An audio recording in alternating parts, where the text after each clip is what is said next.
Good evening, ladies and gentlemen. Thank you for waiting. We are live on the Shaun Attwood channel. I'm Ron Swanson, and this is the one and only John Wedger. Before we jump into our main show, we've got our regular length of show this evening, and Ron has actually got some stuff to say this week, and John is kindly going to let me go first with this because there's some updates and things. But before we do that, John, how are you, handsome devil? What have you been up to? Good, thanks. Yeah, very, very, very busy.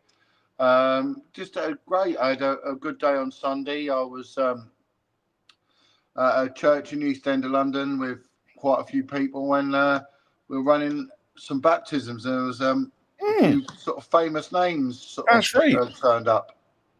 Well, I'll tell you what, if you want to show any of that, we can do that as the weekly John Jesus Crew insert at the end if you want, mate. Yeah, it was good. It was good. It was a very, very, very good beneficial day. I enjoyed myself. Nice. But, yeah. All right. So the first thing I want to talk about this evening is Amos Yee. Back in 2019, my team and I on YouTube infiltrated this individual who was extradited from Singapore based off of him doing horrible things to the Bible, doing horrible things to the Quran, doing horrible things to the Jewish book of faith, and it being this over-the-top expression of free speech or some crap. I don't know. So a bunch of YouTubers got together, flew him over to America, and the minute he landed, he turned around. And just imagine, John, you're part of trying to save this guy from Singapore, right? And as soon as he lands, the first thing out of his mouth is, I don't think there should be an age of consent, and I think everyone should be able to share CSAM, if you know what I'm saying. So obviously that alienated him across the planet, but because he was in America, he continued with advocating for PDF files. Have you ever heard of Amos Yee, John? Yeah, I think I've seen him on your show before, actually. I think I've seen a clip of him before. Yeah. So what I'm going to do is I'm going to play a little clip of the video that I actually, how long are we in the video? No, we're going to wait a couple of minutes. Please like and share. So after we had done our investigation on Amos, he was arrested in America for soliciting an underage person and also having CSAM, child abuse material, right? We've got to stop saying CP and child P word because it's not, it's child S abuse material. Yeah. So this guy set up multiple Discords, which are like online communities, which were PDF friendly and pro contact PDF communities. And I'm going to play a little clip just now, and you'll see. Let me know that you've got sound and things, guys. It's due to one of his views on the age of consent for sex. I have this opinion. Can you guys hear this? Yeah. You can hear it, John. Can you guys hear it? Yeah, I can hear. Just let somebody in the audience can let me know if you guys can hear it. And please like and share as well, guys.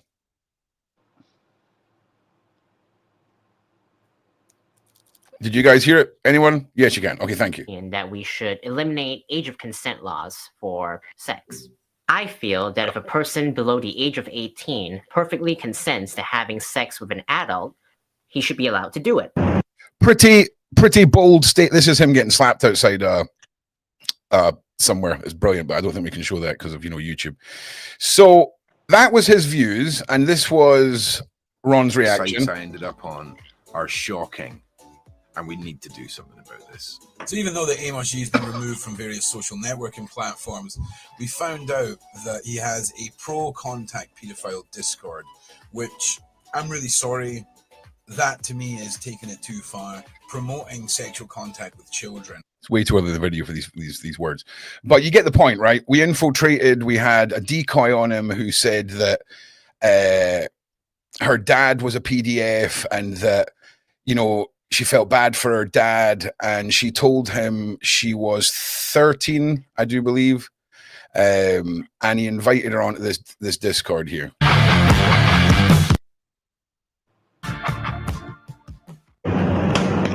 Amos Yee invited a vulnerable 13-year-old girl to a pro-contact private Discord. So that all got shut down, needless to say. That was completely infiltrated by our team and removed. Then, about 2 weeks after our video dropped, he was arrested and sentenced. Now, wouldn't you know it, he's been released. And I just want to give a big shout out to ICE, okay? Because the minute he was released, you know how we do it in this country, John, right? The minute he was released, he was picked up at the gates, and now he's in an ICE detention center, and he is being sent back to Singapore. Now, this is where it gets real serious for Amos, because he's now going to have to face all of the madness that he ran from. And individuals like that who have pro contact discords and have communities are the segue into what I'm going to talk about with everyone this evening. And this is a bit of a trigger warning. Years ago on YouTube, I started out with a documentary, SEX Torsion, right? That's what it was called. And it was covering, and I imagine you know all about this, John, young individuals who are silly enough to send provocative images over the internet, and then they're blackmailed into sending more and all the rest of it, right? There's been multiple cases where teenagers have unalived themselves. And the blackmail of teenagers is what got me investigating on the dark web to begin with. And not long ago, a friend of mine infiltrated a pro-unaliving self-mutilation community that were proactively looking for vulnerable individuals on the internet between 9 and 17 for them to be groomed into harming and unaliving themselves. Now, I'm going to show you the only piece of conversation I'm willing to show you from that investigation. F me. No one likes me. I give up. You seem like a mentally weak individual. Also, if you ever do unalive yourself, can you live stream it to me? Bit rude of me to ask. How do you live stream it? Don't they take it down ASAP? You can live stream it on a Discord call or on Facebook Live, because apparently it works just as well. Broken. So yeah, if you ever come to that point, it is possible if we could make this arrangement not to be rude. So here you can see the conversations that are going on, and you think to yourself, this must be an isolated weird incident. It can't be that big. Now, the problem that we faced was when we found out who ran that Discord and who was in charge of this, it was this kid. Okay? And I want you to remember this face, and I might get a bit emotional during this, because if we had taken this further and we had caught this kid, things could be a lot different. Now, the reason for that is we're going to talk about a little set of numbers, okay? Right. 764. Yeah. And then I want you just to understand 764, these three numbers. And we're going to talk about the case of young Jay Taylor, 13 years old. Died in 2002, which is about a year after, or maybe the same year, or maybe the year after, sorry, I can't remember, that I made the Discord video. Maybe a couple of years after, I can't remember. Now, this young boy was groomed by an off section of 764. And what this story you're about to hear is what these individuals do to get notoriety, to get the selected to go into the inner circles, because you've got the core of these individuals, the founding group of 764, and then the offshoots, okay, that come off, who just want to be noticed and brought in. Notice me, senpai. His unaliving was not a conventional homicide. Instead, investigators concluded he was coerced into unaliving himself while live streaming the act online. Now, we're talking about, there is on a podcast, there is the partial audio of the discussion that took place after this individual allegedly unalived himself. And it was like you were listening to people who had just won a lottery. They were talking like, this is the best one yet. This is in fact, no, I beg your pardon. They weren't talking about this case, because the person that they got to unalive themselves doused himself in petrol and lit themselves. And they were all going, this is the top one. There's no more painful way. This is the top one. This is the most painful death. We've done it. We've done it. So that was a different case. Now, this young boy was coerced by a 20-year-old German medical student, known online as White Tiger. He was involved in the grooming and the harassment of 30 minors across the world. And when I tell you that this is the number one threat to young kids online now, okay? We're talking about the glorification of self-unaliving through blackmail and coercion. It starts with the sextortion, then it escalates, and then it escalates. Now, Jay Taylor, this little boy, it's just horrible to think that children get themselves into situations where they feel hopeless.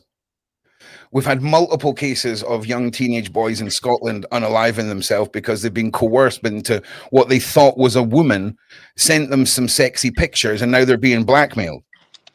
I'm sorry, parents. In 2025, part of your awkward discussion with your teens now is if and when you make a dumb mistake on the internet, you have to come and be honest about it. And I know that sounds wild, but it's going to have to be that way, parents, because the minute you have a young teen locked in their own head where they've done something that they feel like no one will forgive and understand, that can lead to the pressure of them self-unaliving, is beyond. Now, where 764 differ is 90% of the people that are going to do that to you online aren't actually going to share the images because it's a whole bunch of other federal crimes. If it's a child, distribution, all of that. 764 are a satanic group that believe nothing matters. Life doesn't matter, nothing matters. And there's a name for it, I just forget. And this group are the number one group that the FBI want parents to know about. Now, do you remember this guy? Do you remember this guy? Mm-hmm. Here's the founder of 764 that was arrested. Oh. Now, I'm sorry. Yeah, that's the same. That to me, that looks like the same person. It is the same person, yeah. So, unknowingly, during one of our investigations, we were fully in control of what could have been the predecessor for 764. And we did not know how to deal with a potentially non-verbal 15-year-old kid from Texas who had, I mean, we could never have known. But I need to check the timelines, and I've got a whole video about this. We witnessed people who were carving, young girls carving names into their arms, mutilating themselves, pets being abused, pets being murdered, all of this stuff. And I'm going to play you something, and this is from the Shaun Ryan podcast. Now, I just want to say, what you're about to hear is real. This is a young girl who's being coerced into cutting off her ponytail.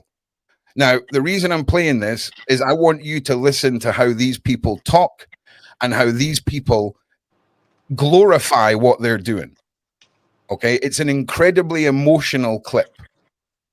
In fact, you know what? I don't think I'm going to play it. I think what I'm going to do is I'm going to put a link to it because it's real rough.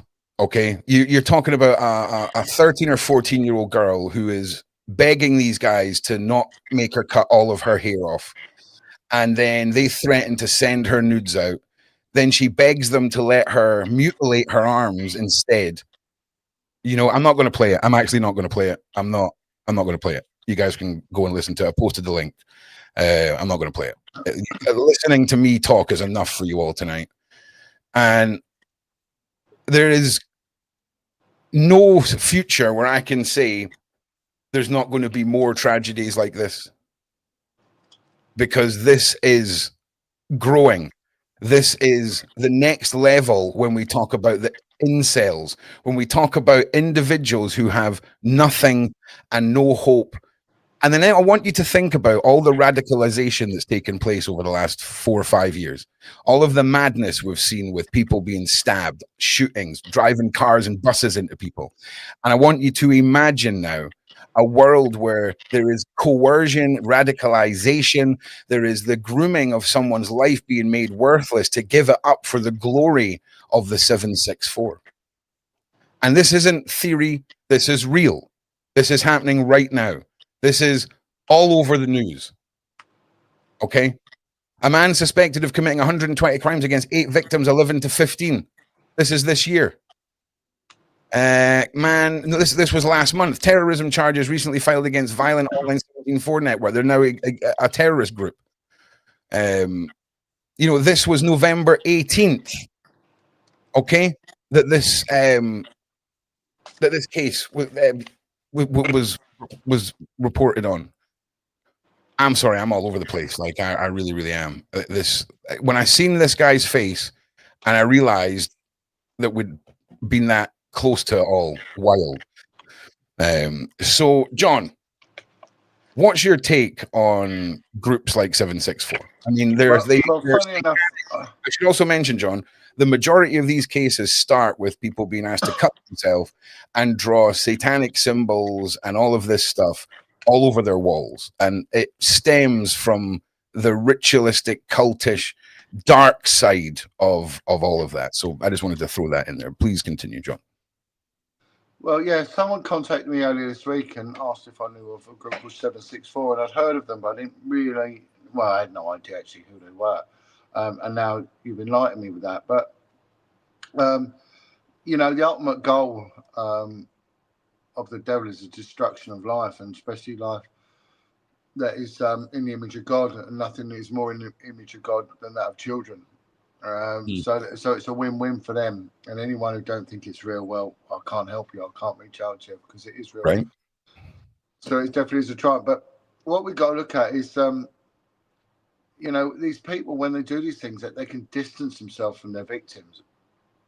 And it's a bit like people who watch programs like Casualty, right, and these gory things and all these horror films. Now, I can't watch them because I personally have dealt with people's intestines and brains and things like that, and it's shocking and it's appalling. And same as dead bodies, if anyone actually ever smells a dead body and a rotting corpse, then why would you ever want to go near one? It's glorification of the horror films. So that first year is, and again, when you get these pilots now that work in these remote centres and just use drones to blast things to pieces and not realizing that there's people in there. There was a testimony of a bomber pilot, and it was when they Bomber Harris ordered the flattening of Dresden at the end of the Second World War, which was pretty pointless because the war was already done by then. Well, look, and this guy said, from up there, it was nothing to us. It meant nothing. So it's the guys on the ground when it was hand-to-hand combat and close quarter fighting and all that. They knew the realities, but these people are distant from it. And again, we got to look at the effects that pornography will be having on young fragile minds, violence, violent pornography, games like Fortnite, shooting, and the total. John, actually, let me just push back a little bit here. They done a very interesting experiment out in America with violent video games and kids aged between 10 and 14, right? And I'm going to push back because Fortnite, there isn't even you technically can't. You're shooting. Sure, traditionally you would look at it and think you're shooting, but you are not. You're killing a hologram. There's no actual death in it, right? Whereas they done this experiment, John, where they gave a bunch of kids the most violent video games possible, had them play them, and then gave them an actual gun and took them to a firing range. Okay, and all of these kids burst into tears after they pulled the trigger once. Well, of course, and that sort of ratifies what I said about watching horror films and having to really face the realities of a ripped up body. But these people will never ever get near to the reality of death and suicide. Of course, and this is a danger. These things aren't training people to become soldiers, and they're desensitizing them. Well, and they just see it, and it's that distance that the virtual world gives to it. But John, I'm sorry to interrupt you again. I just need. Do you know that when people are being radicalized and desensitized through media, like you're talking about, there's now custom games made by these people to desensitize. So you would download their custom game, and it's completely brutal, and it's everything that exactly what you're talking about. It's designed to desensitize, and these are custom built for exactly what you're talking about. Do you not feel though, John, that everything we're mentioning here is for over 18s, and it's really up to the parents to lock down things like adult content and actually, you know, make an informed decision about the games they give to their kids? Because that's where I see it. It's not the games. Well, it is if you've got decent adults, but when you've got kids that have been rejected and abandoned, or parents who don't really care, and they see the internet as a way as being like a babysitter for their children, so sticking them in front of a telly because they've seen it when kids have just been strapped in high chairs and put in front of the telly. They grow up having no imagination. They have no ability to become creative because that part of their brain hasn't worked. And if all they're doing is filling themselves up with this sort of violent porn, what's it going to do? It's going to have an effect. I think you've got to be mentally ill to realise it won't have an effect. Yeah. And the more kids are getting distance from society, the more they are spending time in solitude. And then they lack the skills, the social interaction, the social intercourse with other kids, and they become very precious then, and any little thing sends them into a meltdown, and then you're getting kids that are feeling suicidal over the most trivial things where years ago it wouldn't have bothered you, but now it does. You got to remember though, could you imagine being 14 in 2025 with all the smartphones and imagine that one thing that happened to you as a kid, John, that affected you from bullying or embarrassment or something. Imagine that living forever on the internet. That's the one thing. So terrible. It stays there. That's right. And they are doing these things. There's a really good testimony of a guy who becomes a very violent offender in the United Kingdom, and it all stems from when his mum was just dysfunctional, really, and he was meant to be sent to school with his PE kit, and he never had it. And back then, anyone who grew up in the 70s and that, if you didn't have your PE kit, you had to do it in your pants. Dude, that was still a thing. That was still a thing when I was at primary school in the 80s. Yeah, but the problem is there were no clean pants, so he had to wear his sister's knickers. And of course, he then dropped his trousers and he was in knickers, and then everyone laughed at him. And he from that moment on, he went on to become a very, very dangerous, violent man because he was picked on and bullied on. And they get entertainment. You've only got to watch these things when someone is being mugged, and instead of anyone helping them, they film it, and they cheer when someone gets smashed fully in the face. Yeah, and they're like, yeah, you hear them, and girls as well. Now there was a really, really sad case when I was in the police, and my friend was actually one of the family liaison officers for it, and it was two boys that were just nice kids, and they were out in London, and they were into skateboarding. They were like teens, 14 or something, nice boys, weren't out to do any harm to anyone, just skateboard. And they go across, they've been skateboarding over at Waterloo at the Bullring area, and they go back to get the train home to Surrey, and they get on the cross over the footbridge, what used to be called the Hungerford footbridge. It was an iron footbridge that spanned the Thames over on the embankment. And as they were going on there was a gang, and it was a gang of kids that were well known to police. They were from South East London, and in amongst the gang were a couple of girls, and they saw these two boys, and they decided to kick the daylights out of them. And the girls were egging them on, and they filmed it. I think phones were in their very rudimentary sort of standard back then, but they could still film. And the girls were egging the boys on as they smashed these boys to pieces, and then they threw them over the bridge into the fast-flowing, freezing cold tidal Thames. One of the boys died. The other one was picked up, funny enough, by my colleagues on the River Police. I think I was on the River Police back then. He picked up the lad, and he survived.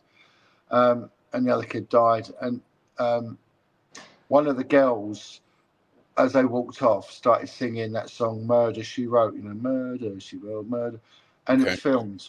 And they had no heart at all. They were kids that would come from slight backgrounds, and showed no remorse. And they interviewed the mum, and she reads out a poem. And you can see that this woman will be broken for the rest of her living days. And it was a real heartbreaking interview they did. And I was talking to my colleague that was her family liaison officer, and she said she never ever got over it. And it's no different from these. These are kids that are now desensitized. If they and there will be a sadistic nature to this. There'll be enjoyment in this, and the distance as well. They think now, because graphics are so good. You know, years ago, a Pac-Man eating a ghost was the nearest thing we got to sort of kids playing violent games, and now it's almost reality. Well, I just want to say, nobody is making violent games for kids. I just want to point that out right now. There's no games company in the world making violent games for children. Do you know what I'm saying? Maybe Lego or Roblox, where they're shooting bits of Lego. These are all for grown-ups. These are all adult games, and giving a child access to these is like it's adult content. That might be for a legal loophole, but these are totally designed for children. Whether they're legally, you know, they can't do that. But, you know, it's like Alco Pops. They weren't designed for adults. No adult had an interest in drinking a cherry-flavoured, high vodka content drink, you know, but they were sold purely, you know, same as vaping. Okay, yeah. Come on, this isn't for your old man who sits down, you know, with his pipe and all that after a hard week's work. Okay.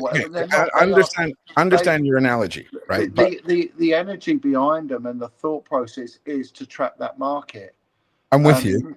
You know, I mean, I would struggle. So let me just push back again. So when it comes to things like, for example, Fortnite, I would say Fortnite is probably the best known game that's definitely got a massive kid audience, right?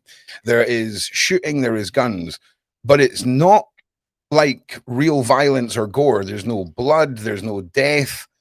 People just disappear as a hologram, and then they reanimate as a hologram, and it's designed to not glorify any violence, if that makes sense. And we'll look at, if we're going to compare kids and shooting and violence, look at hunting culture. Then could we not argue that if a father who's got land in America takes his 8-year-old out to shoot a deer, could we not say, well, that's the same thing? Well, totally not, because it's part of the human build, that hunter sort of attitude. And do you know what I mean? And to go out ferreting and hunting, not at all. I can't see it. If anything, it shows a respect for weaponry. It shows you how to use it properly, you know. And the same with the military. You know, these are guys that go out there and they're trained, that they know how to use a gun. They don't come back from City Street and start shooting up people and killing them. They don't, because one more question. There's a training and there's a maturity behind it. But this is totally unmanaged. This well, again, I mean, I'm no psychotherapist, so I have absolutely no idea.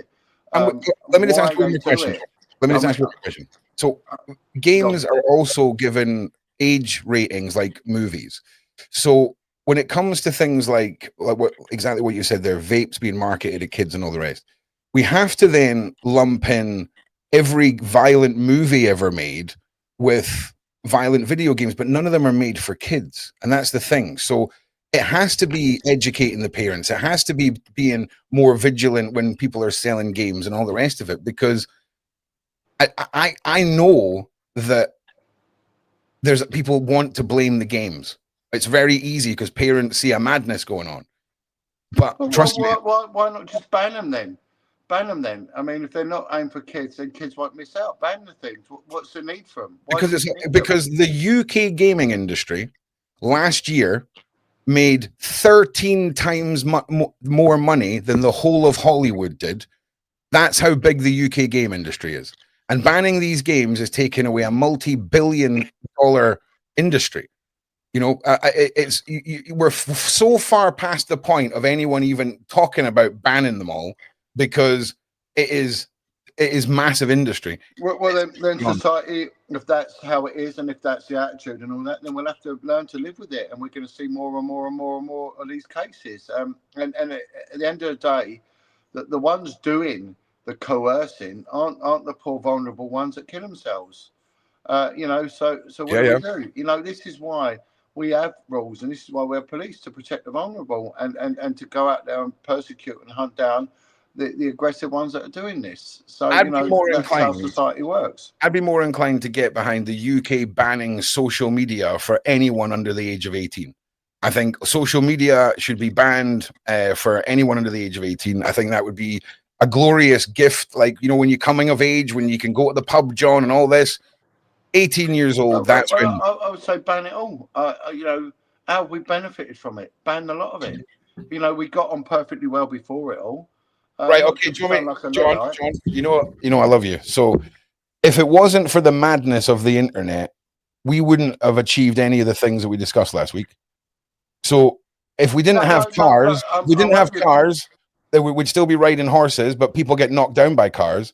It's part of the evolution of the world, is this technology. And I know... Okay, then we must accept that some things that evolve are bad, and they're not healthy. So, I'll give you the unhealthy part. Yes, I completely agree.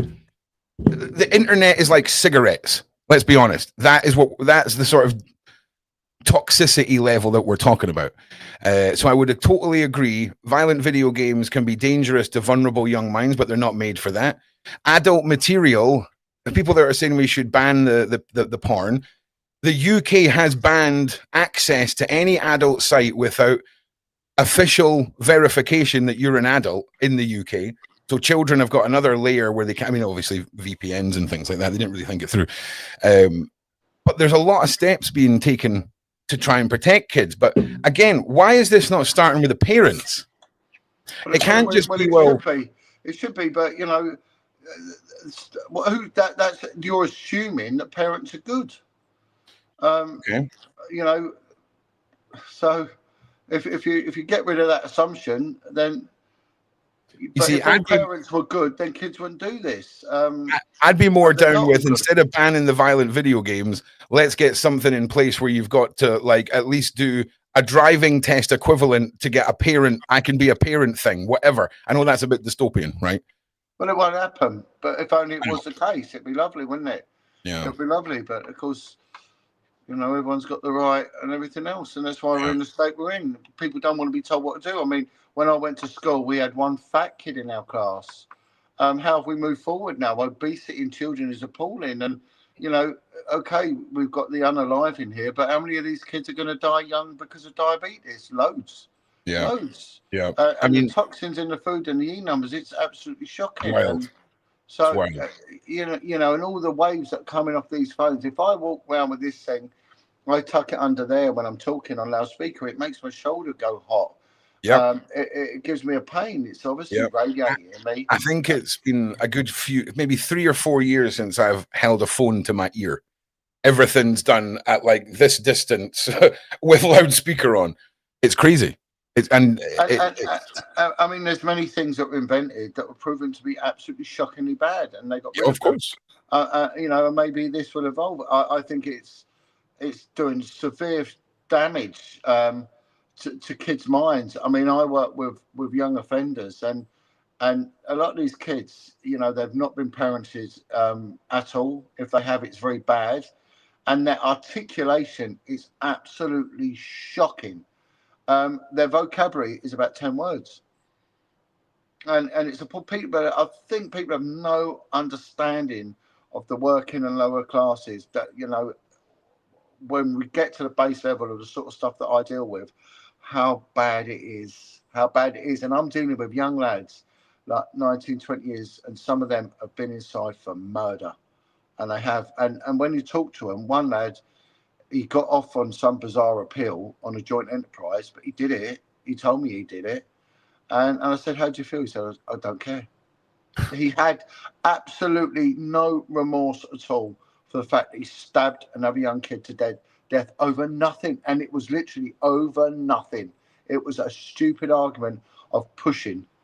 One lad, he went with his mate to a club, to a different part of London, a right ghetto-y part of London. He bumped into someone on the way to the toilet. There was a brief exchange. This guy said it was too hot for him. He left, and his mate stayed, and his mate got shot in the head. And that over nothing. So how are we moving forward? We're not. And these aren't people that have come from war. You know, they have just come from absolutely massively screwed up abandonment, dysfunctionality, aggression, again, total desensitization. For me, again, it just stems back to horrific childhood traumas, like you always talk about, John. And there's only so much, right, that we can. For me, there's 1,000 different things that are fixed by figuring out how to eliminate shit parents. And for me, trying to eliminate one thing that deals with 1,000 sources makes more sense. If that, do you see what I'm saying? Because that's what it stems from. We can blame everything all we want, but terrible parents are letting 10-year-olds play. Well, of course, it is because of parents. Of course, it is. But how to deal with it? I mean, that's $1 million question. You know, okay, like I keep saying to you, you seem to be entrenched in the mindset that if a parent says no, the kid doesn't do it. But there's a lot of parents that aren't even there. I get you. There's kids bringing up kids. There are parents that are absolute thick as dog turds, you know, and don't see anything wrong in it, you know, and they're out there. They're totally out. Our society on the lower level is absolutely fractured. But do you not think we're looking at a economical design to keep society in a state of that fracture? Well, if that is a case, I'm telling you now, if that is the case, it is working perfectly. That's what's happening. It's perfect. When we think about it, right? You know, I remember when I was maybe 20, you know, there was the joke of, you know, oh, I'll just have to get a job in Asda, or I'll need to, you know, go and flip burgers and things like this. That was always the joke about, you know, getting a job. Like 90% of the lower tier jobs, cashiers, burger flippers, all of this is going to be a thing of the past soon. And individuals who have no opportunity, who maybe if they were given a little something, have a little bit of that like self-worth that comes from self-sufficiency, we could see maybe a slight change in the parenting. We could see a change in the level of life and this attraction that exists to crime and the roadmen and these kids with handbags and balaclavas on. That is what stems from this economic. But these kids never invented that. That evolved due to sharp parenting and you know, a society that is just retarded now. I mean, I can't see. You know, I'm not denigrating anyone, but I work with these lads. I wouldn't employ them. 8 in the morning, they've already done a skunk weed joint. 8 in the morning. Now, I'm not going to get into the pros and cons of cannabis. What about this one, John? I'm telling you now, come 8:10, they're good for nothing. They drink a substance called lean, right? Lean, and it is liquid codeine mixed with the cough syrup Phenergan, and they put Sprite with it. After smoking a joint, they shake it up and they drink this stuff. They say, John, try this stuff. And then they're out cold. They're out cold. And that is before 9 in the morning. Right? They can't do any work. They don't know how to use a broom. If it's raining, they don't do anything. If it's cold, they go into a meltdown. Yeah. What use are they to anyone? And that is our inner city kid. So come on, how are we moving forward as a society? We're not. But if you get someone that comes fresh from sort of like Albania, Romania, Lithuania, Poland, Latvia, and you give them a tool, they'll go to work because they come from a rural country where they do go hunting, where they do go shooting rabbits, hares, and they do pick berries, right? And they have a rural agricultural, horticultural lifestyle. They're bang on. They're sharp, they're articulate, they're strong, they look healthy, and they will work. Yeah. And that's because they've not been damaged by John, all this technology and this urban lifestyle. Technically, I should be a textbook candidate for all your theories, right? Because when I was 7, 8, 9, 10, my mum would take me and one of my friends to a little coastal holiday for a little cottage, hand us an air rifle and tell us to go run outside and play. We would just run around shooting stuff all day, never killed anything, never shot a human. We were responsible, right? Slingshots, all of that. My mother bought me some very inappropriate games on the Super Nintendo, Mortal Kombat, things like this. I snuck out and watched movies that my mum told me not to watch. But the difference is I had a loving, stable environment. So do you think that the fact that I had that present there was why I didn't get lost? Or was it the fact that I wasn't raised by media that I turned out okay, do you think? Well, it's not that you're raised by media or anything like that. It's that you've not been fiddled with or effed around. No. I'm talking about when we take away the trauma. I wasn't raised by media. My mum raised me and my godmother raised me. I loved my games, but it wasn't something that wasn't controlled. There was control over access to it all and things. So do you think the fact that I wasn't raised by media and had a loving upbringing, but there's kids that do have a loving upbringing, but they're just sat in front of media. They're raised in front of the internet, but it doesn't mean they're not loved. Well, okay. Well, then I think that we should be going into prisons and interviewing people that are inside for murder, for GBH, for manslaughter, and see where they've come from. And you probably see they come from a very, very similar background of dysfunctionality, of violence, rejection and abandonment, drug taking and stuff like that. That's what you're going to see. Very rarely will you have kids that have come from good backgrounds. It might happen, but it's going to be negligible without a doubt. But kids that are raised for media, they're going to get fat. They're going to have no motor skills whatsoever, right? They are going to be very, very unhealthy, and they won't have any interaction with their peer group, their local community, and they're not gonna, and they'll have a low immunity system because they're stuck indoors. They're not climbing trees. They're not doing this and not doing that. So they're gonna lose out. But I don't think that they will go out there and shoot someone or do something. I mean, when you get in another kid to go and coerce someone into certain fights to themselves, that is that is evil. That's a height of pure spite. And what next? And again, same as pornography. I mean, it's kids have got access. We were never allowed access to dirty books because they're on the top shelf, but we would get hold of them. Someone would steal them from underneath their dad's bed, or they'd nick them or whatever. And they were out there. If we got caught, we'd be in trouble.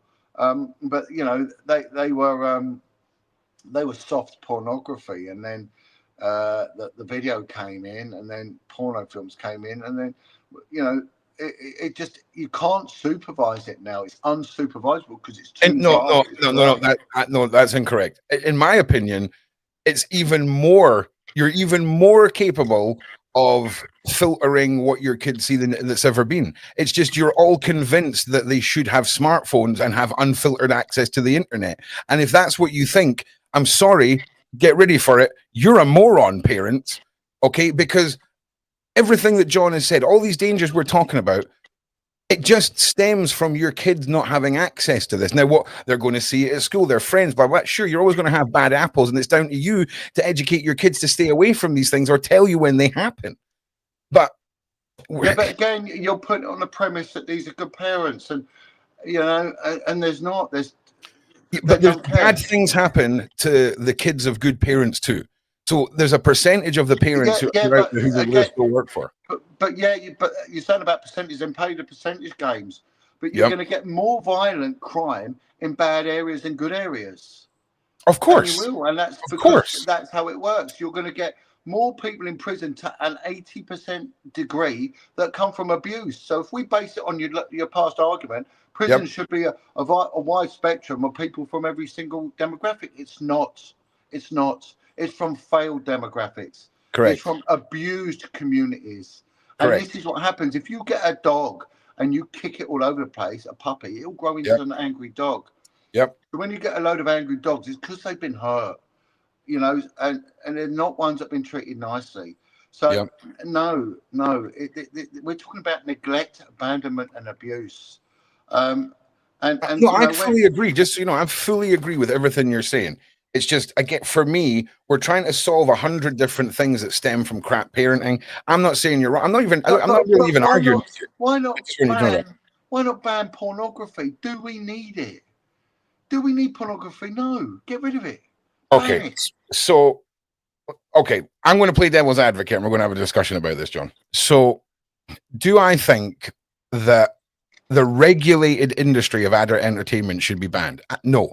I think it's up there with alcohol, cigarettes, anything else, gambling, all of these other things. But it's designed for adults. And I believe if anyone has ever had an inside knowledge of what the industry was before OF came out and what people are capable of owning and having control over with OF in the world, it's two different things. So for me, I don't understand why it's always let's ban this when it just stop being a dumbass. Like, just stop letting parents we need laws that prevent children from access to the internet. I'd be happy with that, John. I'd be happy with no social media, no access to the internet till you're 18. I'd be happy with that. But then it's saying have no laws. It's like there's rules against animal cruelty. Well, why not get rid of them? Because it's only idiots that be cruel to an animal. Good people won't be cruel to an animal. So, but we have them because people do break the law. People do need protecting. We need these things evolve in society because there are nutters. And therefore, the police, need to start doing their job. Schools need to start doing their job. I would say bring back how we used to have strong discipline in schools. Phones should be banned from being in schools. I think some of them are banned from classes. I think phones and smartphones should be seen as two separate things. You know those little like drug dealer phones, John? We throw away. Oh yeah, burner phones. Yeah, that's what your kid needs for school. Yeah. That's what your kid needs for school. Well, let's be honest. So if kids have got access to mobile phones, brilliant, no problem. We can still call them in an emergency. But smartphones, for me, that is where we need to focus. Internet access to social media for kids. Also, I just want to point on, John, I'm not arguing with John. We're just having a discussion about this because it's interesting because John and I are talking about the same outcome and starting to put our time or looking at different starting points of it. If you see what I'm saying, that makes sense, John. Because our outcome, a lot of these kids now, they struggle to communicate. They seem to lack empathy. Yep. And it's all coming from this, these electronic devices are not actually dealing with humanity, dealing with nature and stuff like that. And I'm happy that I grew up in the era I grew up in, pre these devices. One of the lads said to me, he said, 19-year-old kid, he said, John, we really are the lost generation, aren't we? And I went, yeah, you are. He said, do you think these things are good? I went, no. And I'm telling you now, I think I'm addicted to TikTok. And I think TikTok is evil. You personally think you're addicted to TikTok? Yeah. It's doom scrolling. Doom scrolling, we call it, Don. Doom scrolling. I'll tell you for why. Because my stepfather was a blacksmith farrier. He's an incredibly capable man, and he was fascinating to watch because he could get any bit of metal and make something out of it. Yeah. It was just a tradesman, and his father was a blacksmith, and his grandfather was, so it was in his blood. And I watched these guys getting scraps of metal and buy it. But in watching it doesn't make me a blacksmith or a knife smith or anything else. In fact, it makes me more lazy. Whereas before I would get up in the morning and I'd get doing some DIY. Now I have to find a video that I want to watch. I'm easily distracted now by something else.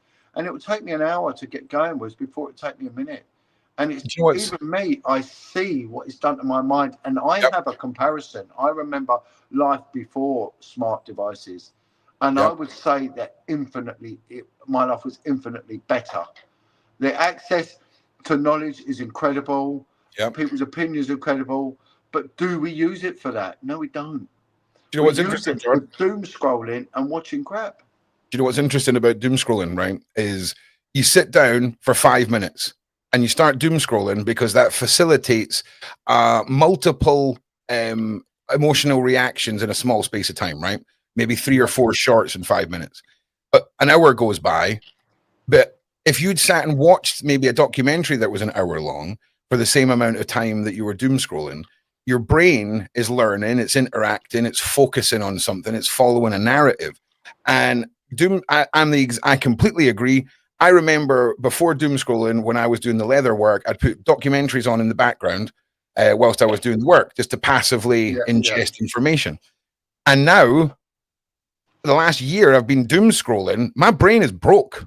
Like, I'm dumb. Like, my creativity has been stunted because I've not had to think. Even reading a book. You read a book, you pick up on words that you ordinarily wouldn't use. You think, that's a fantastic way of expressing something. Yeah. You know, and then you see the articulation, you know, and how things are elocuted in the book, and you think, wow, this is fascinating.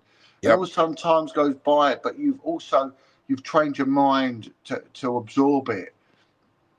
Then you pick up a book and think, oh, I'll just watch a bit of TikTok. Yep. So I'm writing my book, and the reason it's taken me so long is because I sit there, freaking doom scrolling. Before I start typing, I think, oh, I just can't watch a bit. I'll watch this old Bangladeshi man make a knife out of an old file, you know, and I've wasted an hour when I could have done that. And and I know that they're bad. I think it's evil. I think it's polluting my mind. It's distracting me, and I know different. These kids don't know any different. Yeah, they will not know. And the same as sat-nav. People use it for everything. And the other thing is cooking. You know, why cook? Deliveroo. They can deliver it. Deliveroo. And you get lazy and you get fat. And when you get fat, do you know what happens? You get depressed. Yeah. And when you get depressed, you isolate. And then you medicate. And when you medicate, you get fatter. You get lazier. And then you get suicidal. And that's what happens. And it's all bad. I agree. I just want to say to everybody, thank you for being here. Like and subscribe. Make sure you share. John's links are in the description. All of that. I do it. John and I like to have conversations. I just want to say this isn't like John's not a guest. This is John and I's show. So it's not like an interview for people who criticize me on this show and all the rest of it. You prefer Shaun. I get it. It's 2 different styles. Okay, 2 different styles. And John and I like to talk with John. Who was rude enough to say they preferred Shaun? Oh, look, you're annoying, not John. That's meant to me. Shaun is a better host. Suck your mums. Suck your mum, ahoy, and suck your mum, gala. Suck your mums. How rude is that? I'll put you both in the shadow realm. I'll put you both in the. Also, I'm not here for your gratification. Okay, just so you know, I'm not here. But share and keep watching. I appreciate it. So, John. I mean, this 764 thing is really worrying. And the other thing is, when you showed that guy's, that's obviously a convicted photograph where he's wearing, you know, the prison yellows there. Yeah. Right. How disturbed is he? How disturbed is he? And you know, and you get these fight clubs, and all of a sudden, it's not enough to see man just get beaten. Then they'll say, well, why can't they have a fight? Look at him. How damaged is he? Look at his eyes. Apparently he was non-verbal, allegedly, or didn't speak much as well. It's crazy. But here's the thing, right? So again, how was he doing it? How was he coercing? Just by typing? Typing, bro. Yeah, typing. I mean, look, he obviously doesn't get his hair cut.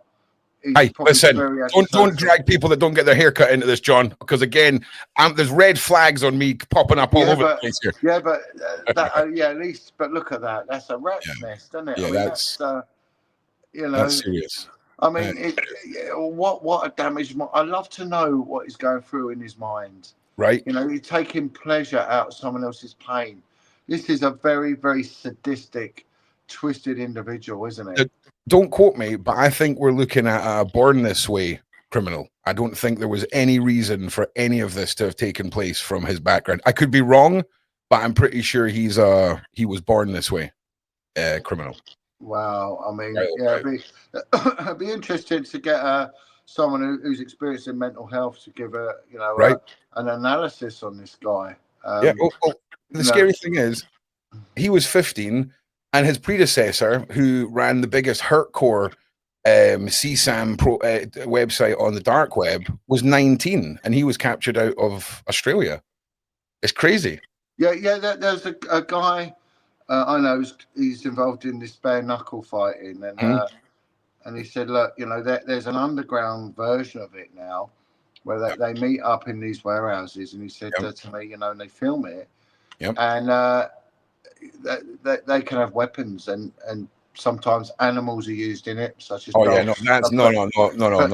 And he said, and the men there, they're just baying for the blood.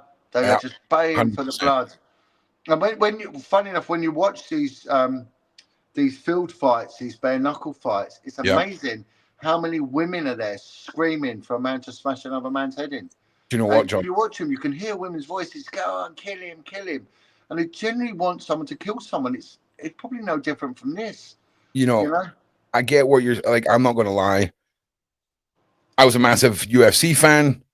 I've seen, bare knuckle boxing became mainstream. It's brutal, but I honestly just can't get enough of it, John. I'm sorry. Like it's just the street stuff on concrete. Not a fan of it. Not a fan of any of that. But it's just wild. And here's an interesting one then. What about sport like that? For example, when we talk about violence and bloodiness, I feel like that's the one place where there's still no sanctions, right? Like, for example, rugby, for example, that really is brutal. Yeah. Oh, yeah, I know. Rugby. I mean, the injuries that come out of that, and then all of a sudden players start punching each other in the face, and so maybe it's in our psyche. I don't know. Of course it is. We're the wet wipe generation. If the whole of humanity was a library, John, we'd be like the final chapter of it, right? All of the humanity before us was brutal. And look at Emperor Nero. That's where the circus come from. Okay. Nero, especially with his persecution of the Christians, and it had no end to how brutal his games would get. Animals used. They would put them in these arenas sometimes and get men to fight, and then flood the arena and put sharks in them and all stuff like that. So it just got more and more and more brutal, and people would queue up. This is where they got the Colosseums from. It was just places of brutal deaths, and they'd be packed out. So I tell you what, John, I bet you right now, if somebody was mad enough to turn around and say, let's bring back pay-per-view execution Colosseum style of murderers, PDFs, R-worders, all this stuff, I don't think we're I don't think we're many years away from the public going, hell yeah. I really don't. I worked with a guy when I was doing my apprentice, and he'd gone traveling in Australia. He was older than me. He was quite a bit older than me. I think during the late 60s he went traveling, and he overstayed his visa in Australia, and they said, right, you're going to be under arrest for this. However, there's a way out. You can avoid a fine, imprisonment, whatever, if you volunteer to be subscribed into the Australian Army. Right. And it was at the time when Australia had an active role in the Vietnam War. Okay.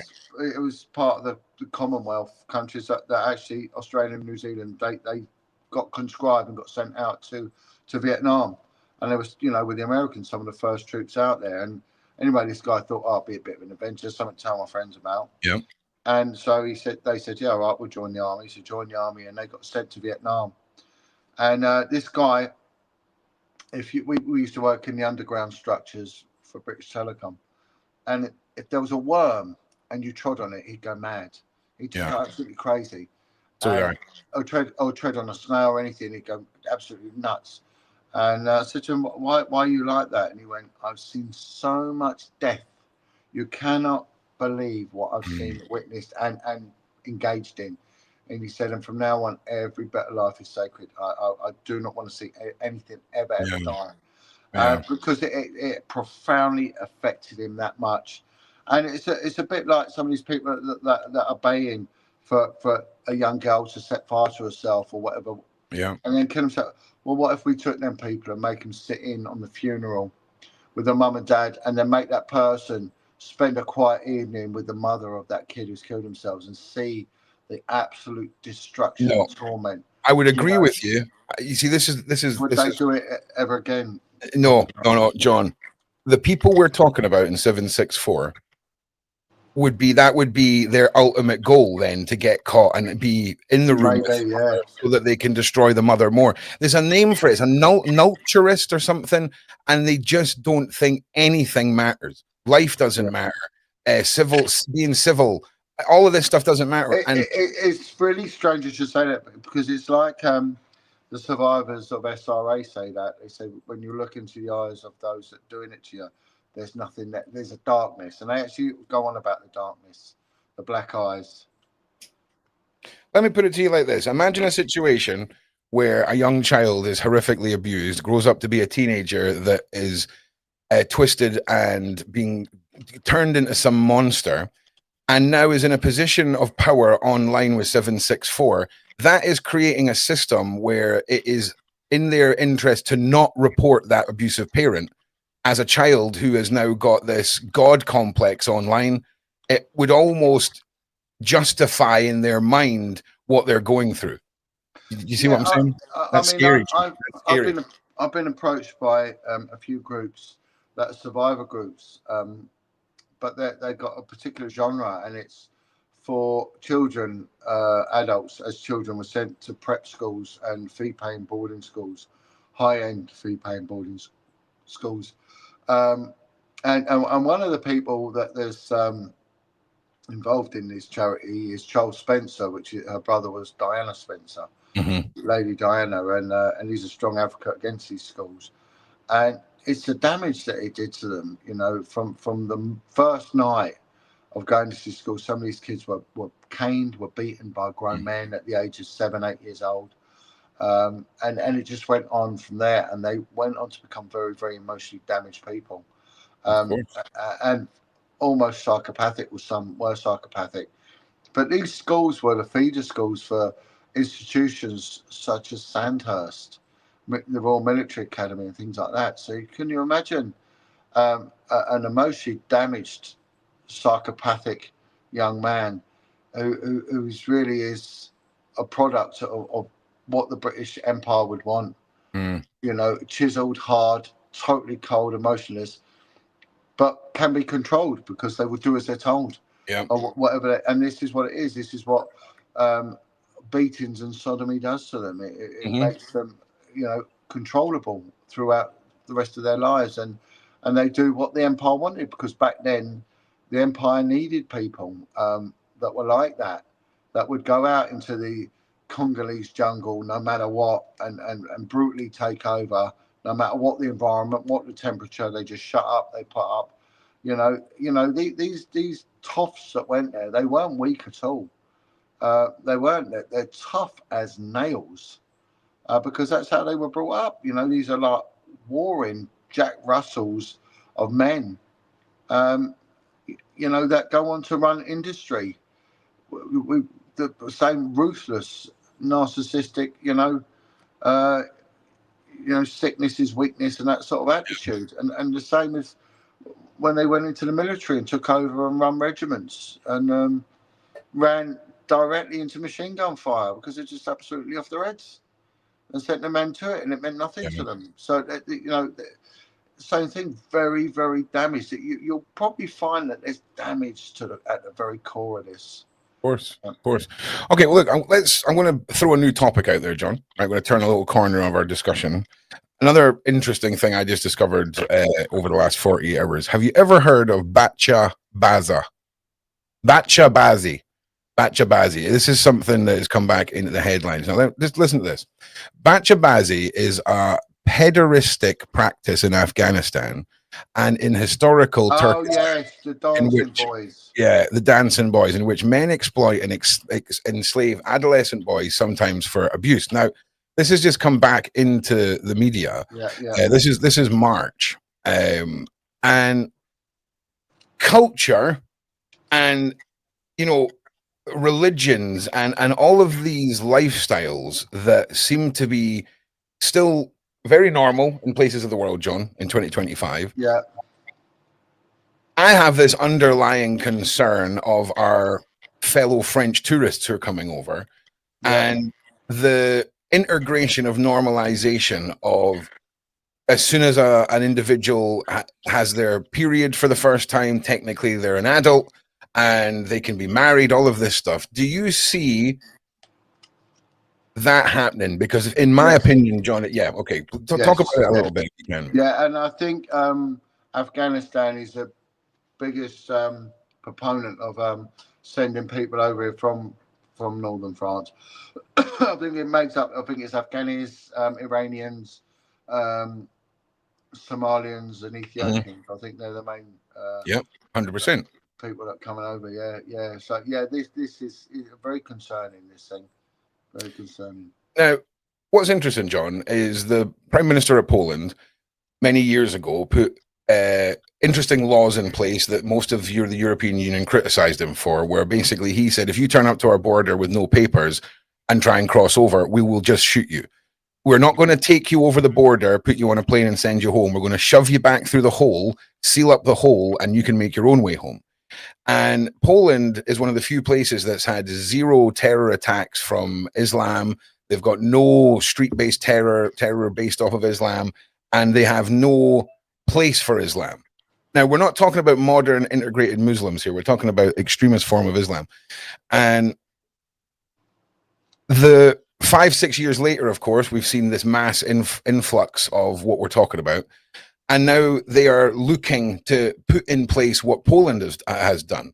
Do you think that the UK will ever get to a point where they will listen to us about how serious we want the action to be against this silent invasion? I mean, you've got to look at Poland. Poland is neighboured by 7 countries, which shares its borders with 7 countries. It's a landlocked country. Well, no, it's not. It's got the Baltic Sea. But apart from that, it's bordered on land each side.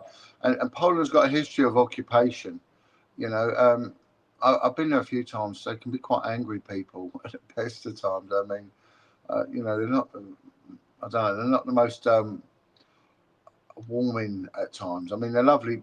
I do like. I'm not knocking any race, but but it can be difficult to strike up a conversation with someone you don't know out there because they don't trust you. And I say they've got a history of occupation, so you're going to have that reluctance and that resilience. I mean, they're a tough, hardy race. They've got an incredibly high standard of living as well, and they don't want to jeopardise that. So they can come over here and earn 5 times their national wage. And a lot of the ones that are over here have got property back home, and like I say, they do have a good standard of living, and they're not going to give that up. But they never had an empire. We've had an empire. We're a mongrel race. We've always been a mixed bag over here. But it's only in recent years that it's got totally out of hand. It's even worse so under this Labour government. I think using the term getting out of hand, you're letting them off too lightly, because for me, it's a treasonous act of systematically stripping our culture away and forcing this. Don't get me wrong. See, if it was all cultures, see if all of a sudden we had pure mad Hindu stuff going on, and then we had like all the stuff for people who are Jewish or people who are this and that, and it was a huge. The UK is going mega on every religion, sure, but it's not. It's one particular group, though, and it's a group that want to destroy and assimilate, not. Nothing has ever destroyed Christianity bigger than Islam has. I mean, even Satanism hasn't done that. Right. And when we look at the Arab lands, they're not Arab lands, they were Christian lands. I mean, up until 1970, the majority of the population of Egypt were Christian. Now only 7%. A lot of them were Coptic Christians. Now only 7%, and they're persecuted. Christians are persecuted more than anyone else. And I was conducting baptisms at the weekend, and someone said to me, would you still continue to do this if we start to be persecuted? Like it's happening in Nigeria. They are slaughtering the Christians in northern Nigeria, tens of thousands at a time, and yet nothing's ever said. It's a genocide against it. So, and John, I just want to say, I actually spoke about that. It popped up in the news one time about hundreds of Christians slaughtered. It's tens of thousands. No. This was just one. This was just one attack, right? I didn't realize it was so widespread, and I covered that over on my channel. And there was people from Africa commenting saying, "We've heard nothing about this over here." Right, so there obviously there's lots of people that will, but that's mass cover up, right? I mean, if the people of the nation where the atrocities are happening in, if all of them don't know, how can it be stopped? Well, I don't know. I mean, crazy. Our government seems to be anti-Christian, so anything that is Christian, it doesn't want to promote it, doesn't want to fund it. I mean, Russia is the only country on the planet that's building churches. They're moving forward with that Orthodox Christianity. And John and I, very separate religions, right? Very separate. I'm fully on board with the UK being how it's always been. A Christian country, Christmas, Easter, all of that. And it's maddening. Well, nothing spread Christianity greater than the British Empire. I mean, I was reading one thing that Christopher Columbus and all the others, when the founding fathers went east to America, that's because if they went west, they were slaughtered by the Moors and the Saracens, because they were taking over Christian countries. I mean, Syria, you got Damascus, which was one of the hearts of Christianity, and all of Samaria, Babylonia, and all places like that were Christian. They were Christian. They're not anymore. They're gone. It's just been eaten up as it goes, and it's and a lot of the countries of the empire, they were Christian as well, and they're changing rapidly, and soon it will happen here. And that they are promoting Islam. You see, where I am in London, you'll see Happy Hanukkah. You will see Eid al-Fitr and all that. The signs going up. There's nothing for Christianity. Nothing. And we have an anti-Christian government.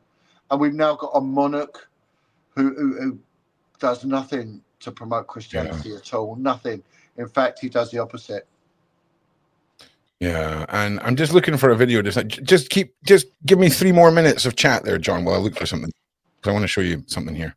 No, I think that you're right in what you're saying there, but I can't help but feel that this is preordained. This is planned. Of course it is. This is just a calculated attack on it. The silent invasion has been put in place to force us into begging our government for help based off of us giving over liberties. Years ago, in the 70s, we had this phenomenal border force, right? And there was a thing in France called L'Orage, right? Okay. We called it babies. And they were saying that northern France has more feral foxes and cats than any other country in Europe, and L'Orage is rampant, rabies, hydrophobia. I mean, it's a highly deadly disease carried by animals, mainly dogs, canines and foxes and things like that. And England is one of the only countries in Europe, because we are separated by water, that we pride ourselves on that we couldn't import any animals unless they were like licensed, such as racehorses and things like that, unless they've been quarantined for 6 months. Any animal caught coming in illegally was instantly killed. There wasn't even a court hearing, they were just killed, and that was that. Bang. And even in the police, we caught a lorry driver bringing his dog over, and the dog was put down, and he was arrested for anti-rabies sort of stuff. So you couldn't bring anything into this country. It was difficult to get drugs into this country, firearms into this country, because we're an island surrounded by sea and deep sea as well. So how, and rough seas, so how can they be crossing with total and utter impunity? If I was to fill my little rib boat up, right, with a load of brandy and cigarettes from Belgium, and think, right, bollocks to it, I'm crossing the channel, I wouldn't get 10 meters out to sea before I was stamped on by the Belgian, the French, or whatever authorities, let alone cross over into international waters. The Coast Guard would take me out. It wouldn't be difficult to track me down. You know, now they've got drone technology. They know every single boat that goes. And on top of that, you've got ship to ship and then ship to shore. And they are constantly updating Dover Coast Guard, this is motor vessel, blah, blah, blah. We have, you know, an unidentified floating object with 50,000 men sat on it, blah, blah, blah. You know, why are they not dealing with it? It's at land, there's a lot of places you can go. You've got to go down lanes. You can get away from the police. You can't evade them at sea, not with the crappy outboards they've got and like almost hull-less boats. These boats have got no holes to them. They're flat-bottomed inflatables. They're not even rigid inflatables. They're inflatable vessels with a crappy outboard, right, which is disposable, a 75 horsepower Evinrude engine, pushing a fully inflatable vessel. I mean, it's easy to take the thing out. I worked on maritime security a bunch of dudes with 20-foot sticks with points on the end of them, right? All linking arms out at sea could deal with this. Okay. Of course you could, you know. And not only that, our bad weather is good enough to deal with them. They're not going to make good headway in hard weather. They're not. No. It's going to take them many, many hours. Some of them passages, if they come from the 2K and areas further down, you know, the north, whatever coast it is, you know, it's a 10-hour passage. I know because one of the lads that I do stuff with, he used to be a coxswain for these gangs, and you know, and they're coming on board, and you're telling me that the Kurdish mafia that run it, they all say Albanian. It's not. It's a Kurdish mafia. They're the ones that used to bring the heroin in, and they'll be getting people to come over here that haven't got the money. And they'll say, well, you earn your money, you can take a kilo of brown powder over. Yeah. Or you can take a firearms over. They're not going to miss a trick like that. So, you know, this is organised criminality. That's what it is. And they're doing nothing to stop it. They can't even tell us they are because it'd be an insult. They're doing nothing. Yeah. Well, look, John, I want to show you something.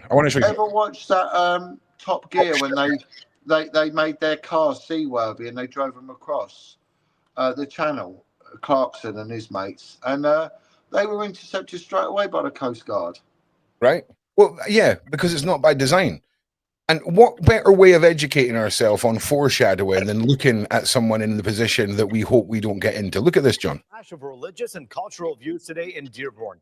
Fox 2 cameras were rolling as an alt-right group rallied to condemn Islam, only to be overwhelmed by a large group of Muslim activists determined to promote peace.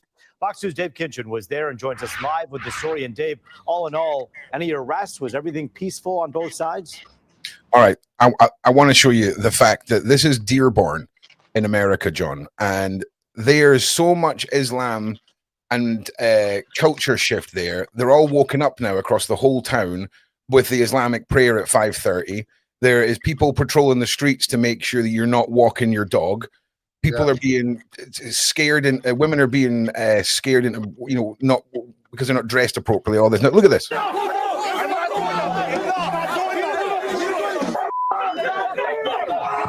Also, this isn't all right. This was just a dad sick of this, and this was the first declared anti-Islam protest. We've seen subtle references, but this was the first one where they stood there and it was straight up. Statements of Islam and Muslim supporters not taking any of that lightly, speaking up in defense of their faith and culture. One right-wing organizer's social media pages called it a Christian crusade on Dearborn, but it was... That's right. It was. Do you think that people, you know, Christians, people who are native to these lands, the UK, America, should stand up and, you know, protest against this in a way that is blatant? Or do we not have two strands there are. There's many Christians that do it. They get arrested for public order because they set calls, is alarm harassment, blah, blah, blah, and all that rubbish. So that happens quite often. There's two guys that do it down in Hove and in Brighton. Both, I think one's an ex-criminal, and both young men. And they're fantastic what they do, and they're always getting arrested, and no one backs them up, stands up for them. And secondly, people are turning their back on Christianity. They're going about, I get really riled by this sort of right-wing movement when they go, Christ is King and all that, and they're quoting Christian values, but they're not Christians. Be a proper Christian. right? Keep the churches going, keep Christian values going, but it's a Christianity of convenience for these people. They need to really stand by it, you know, and stick to their values. Now let me give you an example of how deep this goes. You're going on about Dearborn, but it's gone on over here. So of course, in about circa 2012, 2013 or something, it was in the era of a lot of social unrest, a lot of rioting. The students rioted and blah blah blah. And the English Defence League and a few other these organisations, they were standing up against Islamification. Sure. And they were doing it their sort of way. And back then they were like jumped up football hooligans or whatever they were. But I'm not going to get into the rights and wrongs of this stuff. Well, but John, can I just chime in on what you were saying about the Christianity being oppressed here, right? Because did you ever hear about the woman who was arrested for silently praying outside an abortion clinic? Yeah, and I know people that know her. But if I just get back to, of course, to the issue I'm on here, right? So I was on this covert unit with the police, and we were out there to police protesters, really, an anti-government stance. And it was just not my particularly proudest moment in the police, but you know, it's something that I did as being part of a disciplined service. So we would have people infiltrating these protesters, and we'd have surveillance on them and all sorts, right? But anyway, so the EDL decided to come down to the East End of London, mainly football crowds, and they were a bit antagonistic. What they did, they decided to take their coach through Aldgate and past the London Mosque, which was the the most notorious mosque in the country.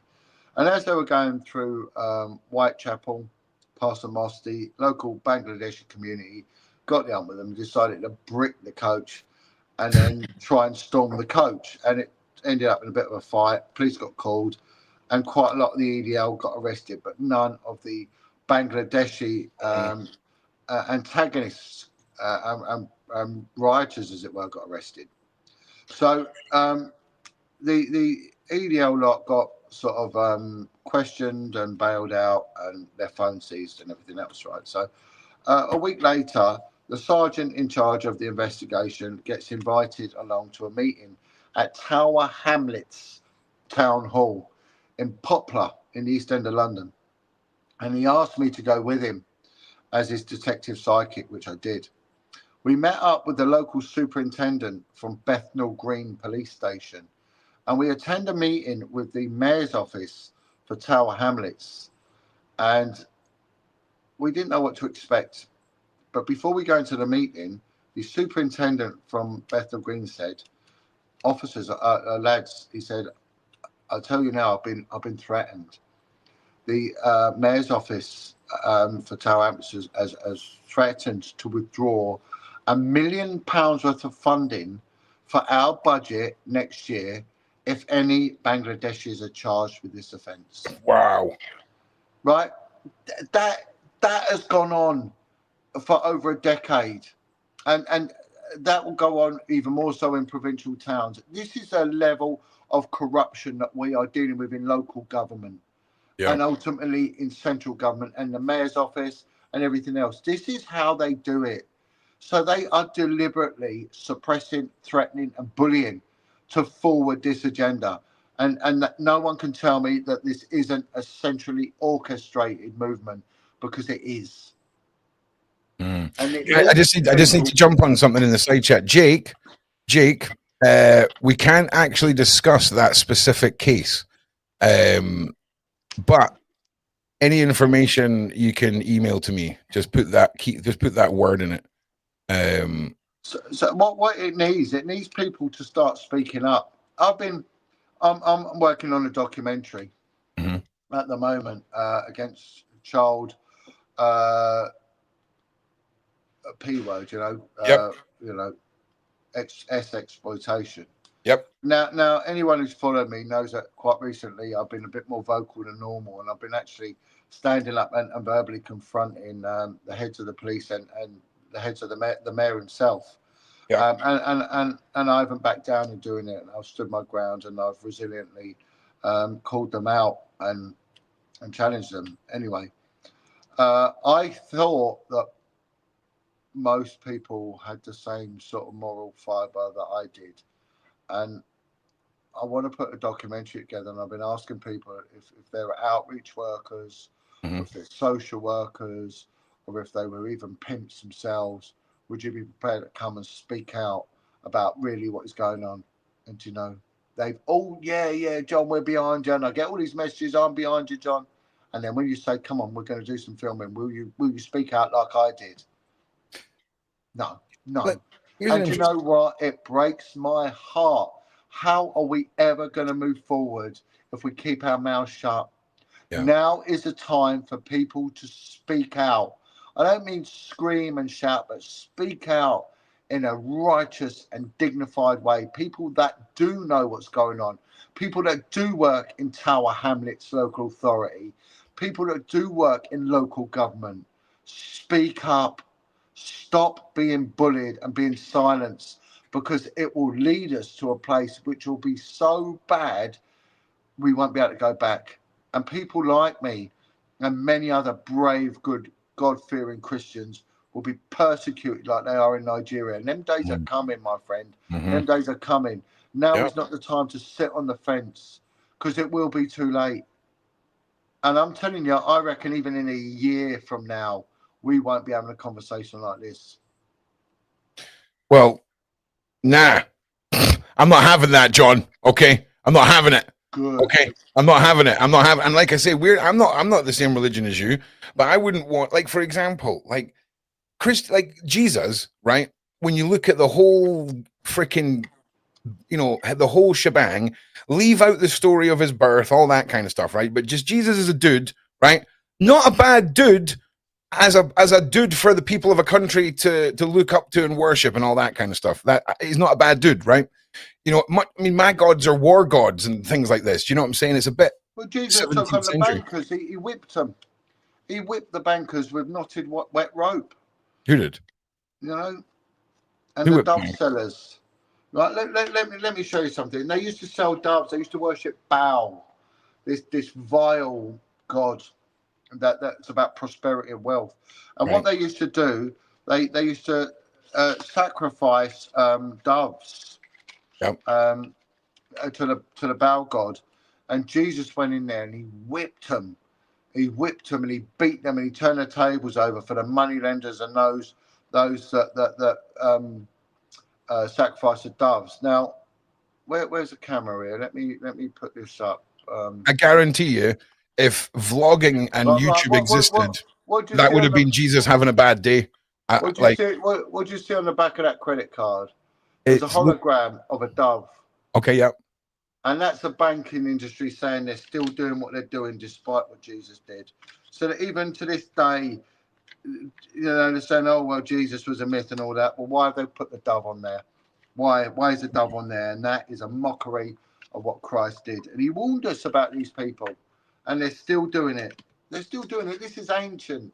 This is ancient biblical stuff. You know what's funny? Up until about 1999, on the back of, do you remember Daz Ultra, the washing up liquid? There used to be a Moloch on the back of every single tub, like container of Daz Ultra. How weird is that? A little Moloch owl, yeah. And then when the internet came about, Gonzo. It's really weird, man. Okay. Because you know yourself, icons and symbols have meanings, whether you know the meanings. Do you know what I'm saying? Yeah. Do you know what's really interesting, mate? Right, and this is totally off topic. We're in John's section of talking about Jesus now, right? You know how the power of faith and collective faith, right? You know these tiny little like towns in Brazil where the statue of Jesus will bleed and no one can figure it out, right? And it's these people have a more intense faith than I think any of us could comprehend because of the way they exist. You know what I'm saying? Much more rural, much more tribal, okay? And quantum physics, John, done an experiment where they had people in, I think it was Chicago, geographically sit in a circle and each day meditate that crime was going to drop over the summer. And crime did drop over the summer, and they put it down to this collective thought project. Now, that got me thinking about the power of collective thought and why it only seems to be in these tiny little rural tribal villages that the unexplained religious phenomenon takes place. Do you think that has something to do with the collective belief? Yeah, it's power of prayer. Yeah, without doubt. Well, it's not just in Brazil. I mean, I went in May to a place in Bosnia called Medjugorje. Okay. And it's the same. It's the site of a miracle. Where a statue did the same. As there was a revelation to some children, and then the Vatican gets involved and tries to silence it all. But Fatima in Portugal, but yeah, Medjugorje is a very, very well-known place up in the hills, and it's quite an amazing place, to be honest. I really enjoyed it. I really liked it there. They've proven that. Here's an interesting one. This was from 9 years ago, John, right? And again, sorry that we're on the frickin'. I like to have a little chat with John about religion every week. This was captured about 9 years ago, and just look at the eyes on this statue here. Yeah, it's a bit twisted, that, isn't it? Well, watch the eyes. Like, people have investigated this video, and it's one of these moments where there's no blood trickling out for scientists to come in. It was simply a bizarre moment caught on camera. And do you think we're going to see a rise in science? Yeah. A rise in science? And again, just for the sake of it, for people who are atheists and stuff, for the sake of this discussion, just pretend that there's something. Do you think that your God is going to start ramping up the signs like this to try and almost reconvince or re-present itself to the modern world, John? Well, maybe, but I mean, what Jesus said, if you don't know me, I won't know you. So they've been told, I think the days of warning people and doing that, they're gone. They've been told, now's the time to pick a side. This isn't a game. And I mean, Jesus came like a lamb. And he said, when I return, I'll be a lion. He'd be the lamb. He was, he was a lamb when he came, but he'll come back as a Lion of Judah. And he's going to come back roaring. So they've all been told. They've been told and they've been warned, and it's not going to be a game. But, on top of the revival, and there is a revival, and I'm witnessing a huge revival, and you're getting it massively in the gypsy and the traveller community. You've got a huge revival to Christianity. On top of that, you're getting, especially in countries like Mexico, where they're starting to worship, Jesus Malverde and all the other sort of demonic worship to protect them in criminality, religions such as Santeria. Okay. Where a lot of the narcos are praying to these gods to protect them and their wealth, and to take out the enemy. Here's the thing. You change a lot of the people that I know changed my mind on people who have blind faith in a mainstream way. So any of the top 3 modern religions. And John's one of those people that sort of helped me understand that there's people that follow the workings of that particular deity, but renounce the church and the corporate side of it all. And I thought that was quite interesting. Yeah. And here's the thing for me, and John, please don't be offended. Okay. No. It's interesting because for me, if we were to remove the holy God side from the story of Jesus, we're talking about a young woman who had a much older husband who moved from another town because, I mean, I would be chased out of a town if I was older and had a pregnant young wife. And it gives birth to a very powerfully mystic individual. And the foundation of the religion, in my eyes, could be interpreted as the blind eye that's turned to what could have been, and the birth of this guy who was then nailed to a cross. It's so violent. It's so aggressive. How do you feel like about those points when it comes to faith? Because it is quite a hardcore path that you went. Well, firstly, you can't sever God from the equation because that's all part of it. It's the Father, Son, and the Holy Spirit. So it's that is the trilogy of it all, and that's what faith is. Faith is acting without fear. No, I get you. But when we have, and again, I'm not trying to be offensive. This is just for discussion. This is just based on the discussion, right? If we want to be real serious on talking about things in the mystical realm, and again, I'm not trying to be offensive. I might not even believe the things I'm saying. It's just an interesting thought process. Well, they after the Second World War, a lot of studies were done regarding prisoners of war and prisoners of conscience and things like that. But they couldn't work out why some of the intern soldiers survived these horrific, labor camps, especially in Japan, Burma, and places like that. Why some people survived and others didn't, and what they looked at, it had nothing down to their physical prowess or anything like that.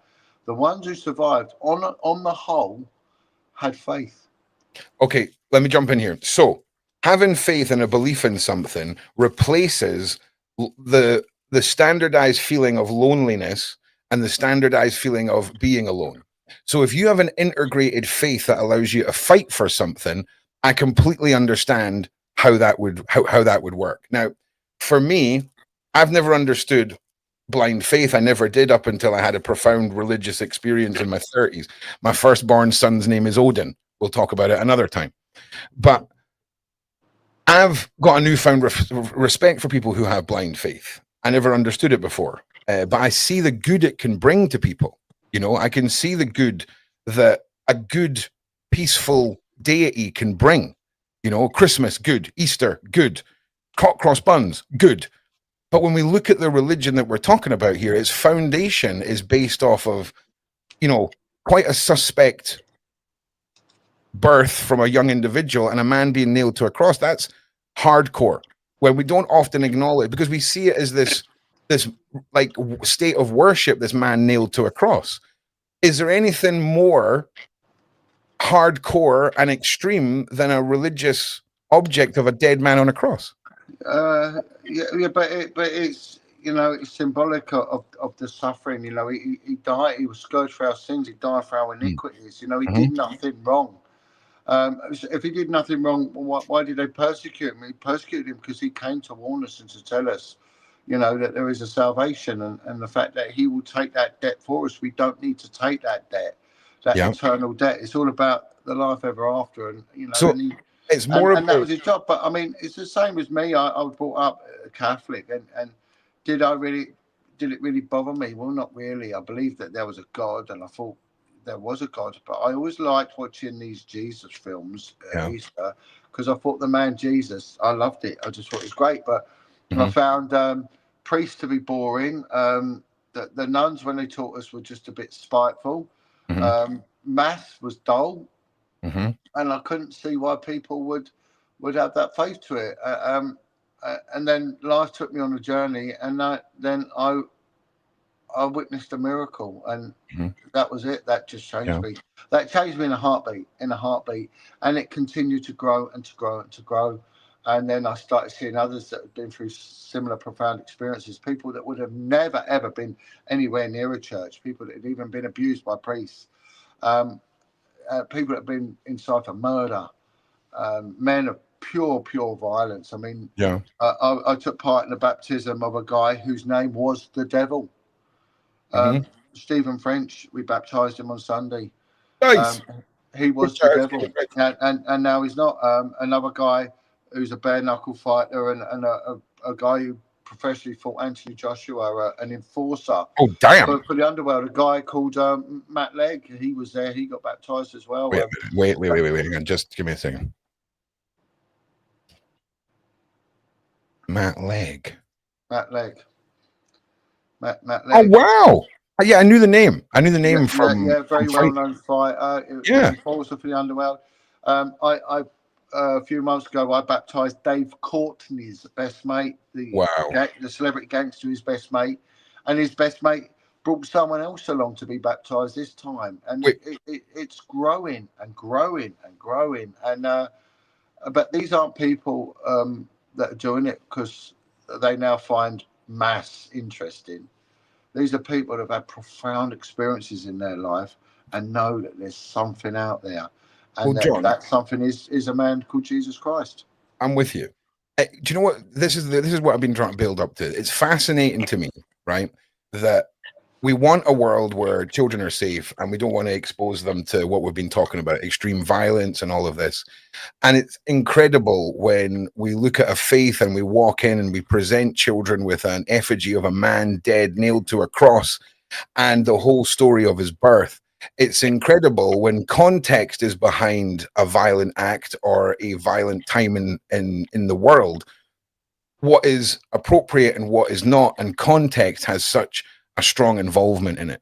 And it's just amazing that an effigy and the story behind it and what it means and the reminder of what was given up is the reason it's there.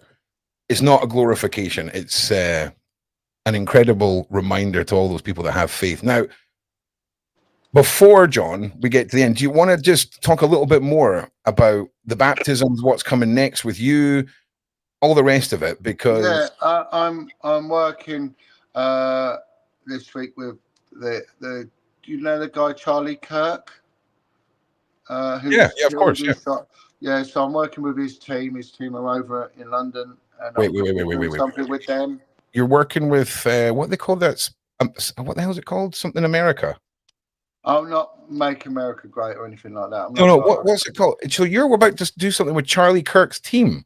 Yeah. On Friday. Dude, that's massive, bro. Yeah, they got in touch with me. I'm doing stuff with a major Turning Point USA. Thank you, everybody.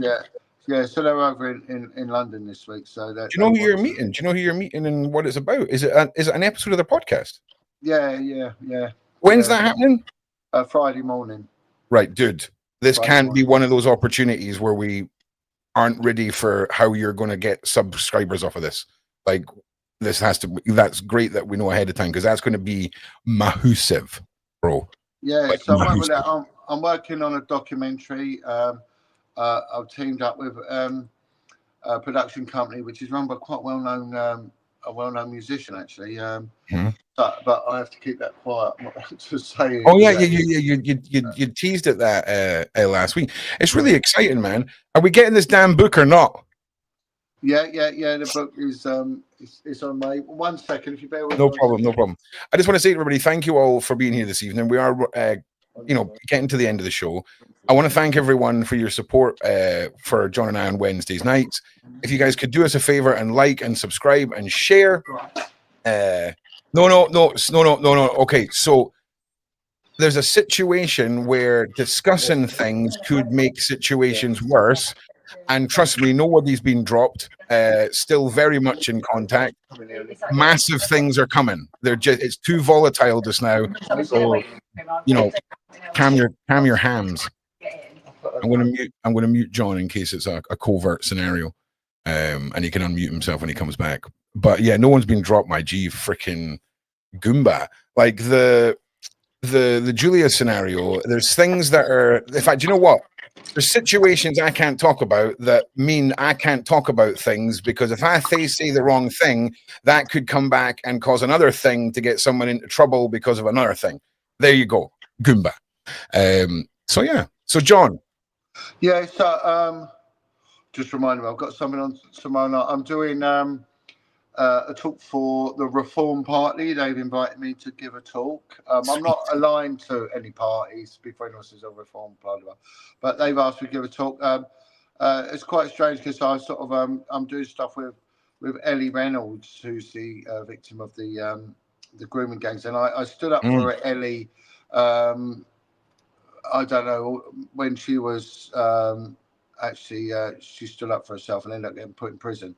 And I stood up for her, and one of the spiteful trolls reported me to the Ministry of Justice, and they threatened me with contempt if I continue to do podcasts about Ellie Reynolds. So, and now she's it's done a whole 180, and she's now the government are all behind her and all that. Whereas before, so they're all snaky. These government agencies. Anyway, you can get her to come and talk on the show on a Wednesday night and see you.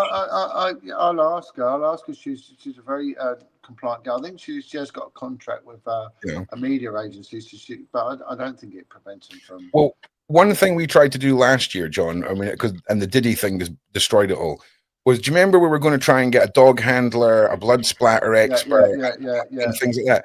Well, I'm going to try and do that for a couple of shows throughout December. But what I thought we could do is, instead of that, we could do one panel show where we've got a couple of experts in the field of, the forensic side of the criminality. Because I would love to. I've done a bit of stuff with that Peter Fording. I've got a contact for him, so he's the one who searched for the lady that fell into the river. That's right. Say I've got I've been asked to talk in universities, so I'm talking at a university next week. I'm working with a major newspaper. Wow. It's gone. It's really gone crazy and everything else. But my narrative hasn't changed. It's always been the same. It's just now. Wow. Can I just say, if you're proud of John, can you put the heart emoji in the side chat? If you're proud of John, okay, because you guys can't verbally say, "Hey, John, we're proud of you." So if you're proud of John, because I'm hella proud of what you've done, John. Right? GB News and Talk TV contacted me and they said, thank you. And I went, why? And they said, well, they genuinely believe, again, it's not my opinion, but they genuinely believe that because of what I've done, that this is why the mayor has now admitted that there are grooming gangs, whereas before he denied it, and the mayor of London and also the police are now looking at it properly. So they said that's down to your efforts. Well, you see all this, John. Look, just take a moment. Look. Look. You heard what I asked people. Look at it all. And what do you mean? I'm not saying it's cause of me. I'm definitely going to be saying it's cause of you. So you need you got to stop being humble when it comes to. Well, my point is this. I want to make a documentary. We are making documentaries about people that, as when they were younger, they were caught up in the SEX industry. Mm-hmm. And I want people to speak about it. Come and talk to me and say this is what happened to me. I can't deal with any conspiracy stuff. I can't deal with the Hampstead case or and all sorts of other, the flat earth or anything like that. Please, I can't help you with that. Someone wants me to try and fight their non-payment of their rent. Listen, how funny would it be if John woke up one day, abandoned everything and started pushing flat earth? That would be the plot twist of the century, mate. Either that or Scientology are my two biggest plot twists for John's life. I'm a bit partial to a bit of flat earth. Do you know what I'm saying? Like, gets to his mid-70s, has an actual proper breakdown, and is like, "No, Scientology and flat earth, mate. I renounce everything. No more pants swimming." Well, my message is just now is the time to speak out now. But look, in a month, in a day, in a week, I don't know. In an hour's time, something could go kaboom in London, right, for whatever reason. And then all of this child abuse stuff is finished for good. We have got them on the ball. It's hot. Yep. We must. People need to be speaking out now. Now, do not be. I want those that are reluctant to go on camera with me, saying they're frightened. Firstly, it's only children that should be frightened. I mean, I'm not knocking them on that, but really, what is my demographic, my genre? And it is people who abuse children, right? Yeah. We're not talking about the mafia. We're not talking about the Russians or the Chechens or the Albanians mafia. We're talking about people who abuse children. They abuse children. They are pawn life. They are bullies. Why are you, as an adult, frightened of people who abuse children? Don't be afraid of them, because they are nothing. I agree. 100%. End of. There is no bully fight there. They are bullies. You're an adult. Yeah. Don't be frightened of them. There is nothing they can do. Okay? I'm with you. So please speak up. Do you know what's interesting, John? We've seen this radical you just said it yourself. They're on the fence. Do you know what I think? One unprecedented thing that's coming from this, we have a generation of kids that have grown up with the internet, and I think the kids who are 13, 14, 15, 16, I think they understand how much crap everyone is fed on a level that we will never get to. And I think that the powers that be are so scared of those people hitting 25 and realizing that they have no faith in nothing. I think that is the unprecedented next generation. I think that is a positive backlash of this social media and device thing, is that kids are massively more woken up than they were when I was growing up. Without a doubt, they're more politicized. They're more worldly wise. 100%. Yeah, I couldn't agree more. But also, never been so many 16 to 18-year-old millionaires all around the world. You know, fact. I must admit, I'm having conversations with 15, 16-year-olds, which I would have expected from 40-year-olds. The fact is that they are talking about corruption and about the Vatican, the mafia, the Freemasons, whereas before they would have like, I mean, all we had years ago was a thing called the Fortean Times. Right. And it was a monthly, as a periodical, little A5 booklet, and it was all about predictions. People had predicted that, you know, that there might be a volcano erupt in the Canary Islands, or that, you know, someone might be assassinated. And it was a load of mystics and fortune tellers would write articles for the Fortean Times. And if you Google it, it's still going.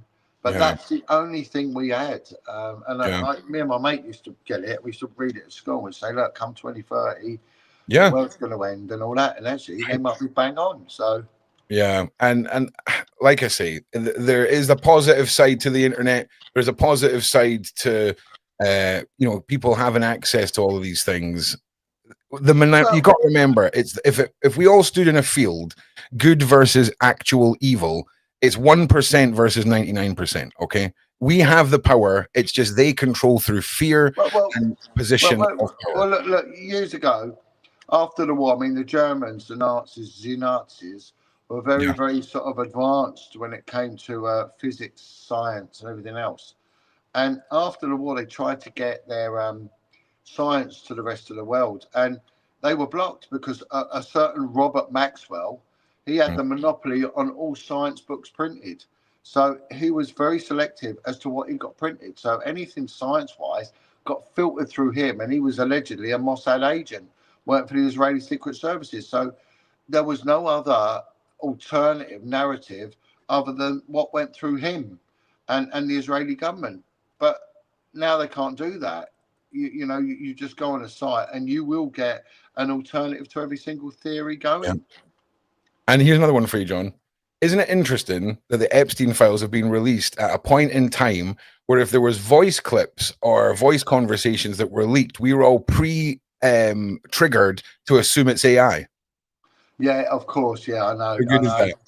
Yeah, I know. And that's the other thing now. They've interwoven AI into everything. And, you know, you go onto TikTok and you look at the news and it's all fake news, a lot of it. You know? And you think, I saw one and it's got about Spain is flooding. And they said they've never had floods so bad. It looks real, but when I looked on the news, I checked it against verifiable sources. It's a load of rubbish, but it looks so real. So someone's talking about an interview apparently I done with a PDF file. Are you talking about that guy who was in Canada who had relationships with a 16-year-old girl and then got charged, but then the charges were then removed, and now he's counseling for people who admit to having attractions to kids? That guy? Is that the guy you mean? Because that's the only one I can think of, other than the dark web encrypted interviews that I've done. Is that the one you're talking about? Yeah. That was weird, man. Like, that was a weird one. I almost didn't do that interview. 40, I think I was at 60 Minutes Australia. But, you know, they did a couple of interviews with PDF files, and I'm so grateful that they did. Well, John, this is the foundation of my research from years ago. You learn nothing from a lion in the zoo. Okay? all of these PDF files who are interviewed, they are going to 90% of the time portray a sense of guilt.